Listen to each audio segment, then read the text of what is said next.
Tässä Ylen uutisissa tuli vastaan tämmöinen homeopatia-juttu lehmille ja sitten heti perään toisessa ohjelmassa tuli tämmöinen erittäin ihmeellinen diagnoosi korvasta.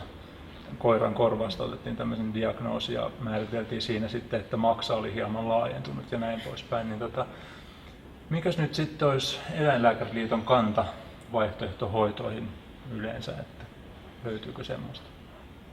No, kanta on se, että käytetään sellaisia hoitomenetelmiä, jotka on tutkitusti toimivia.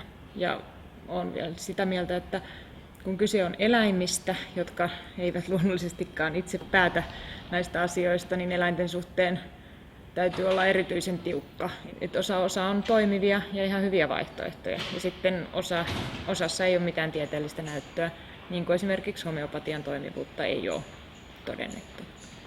No nyt tämä, missä sanoit, että tehtiin diagnoosi, niin siinähän lainsäädäntö on kyllä tiukka. Eli diagnoosin tekeminen kuuluu ainoastaan eläinlääkärille.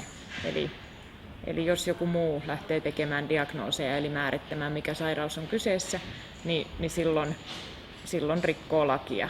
Et se on ihan selvä. No se on ihan totta. Antibioottien käyttöä ehdottomasti pitää rajoittaa. Ja niin kuin siellä on niin kuin resistenssiongelma erityisesti, että meidän lääkevalikoima vähenee. Ja kaikissa tapauksissa niin kuin, eihän ei kaikki sairaudet vaadi antibioottihoitoa. Mutta se ei tarkoita sitä, että niitä pitäisi korvata jollakin. Ja tavallaan silloin kun tarvitaan hoitoa, niin valittaisiin niin kuin ei-hoito tai tehoamaton hoito.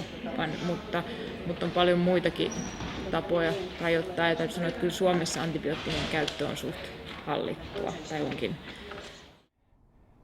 Ihmisillä on kyllä heillä on ihan vilpitön tarve, myöskin ihmisillä, jotka uskomushoitoja levittävät ja harrastavat. Niillä on varmasti vilpitön tarve auttaa näitä meidän kavereita.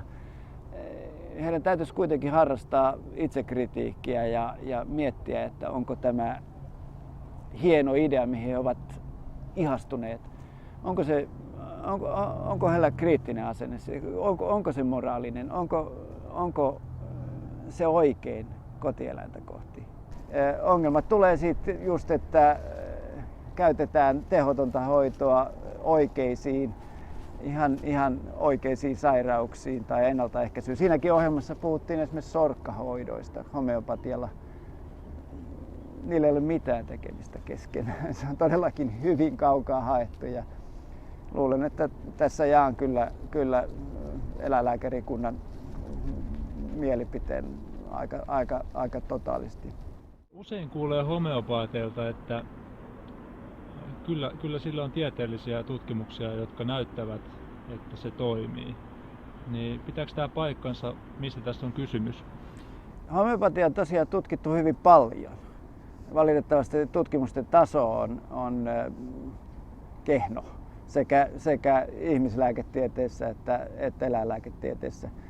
Ja sellaisen tiedon murusen olen jostain metatutkimuksesta löytänyt, että välillä löytyy myönteisiä tutkimustuloksia, välillä kielteisiä tutkimustuloksia, välillä neutraaleja tuloksia, mutta mitä paremmin se tutkimus on tehty, sitä todennäköisin löytyy neutraaleja, eli ei mitään tutkimusta, ei mitään tehoa. Ja sitähän rasittaa koko homeopatia, rasittaa sitä, että sillä ei ole järkevää luonnonlakien mukaista toimintamekanismia. Tässä mennään alueelle, joka mielestäni meidän täytyisi puuttua. Tai ainakin median pitäisi esittää ne kriittisessä valossa, ei ainakaan esittää niitä ilman mitään kritiikkiä. Kotieläinten hyvinvointi on meidän elämän tyylimme yksi tämmöinen kulmakivi. Meidän pitää hoitaa niitä kunnolla.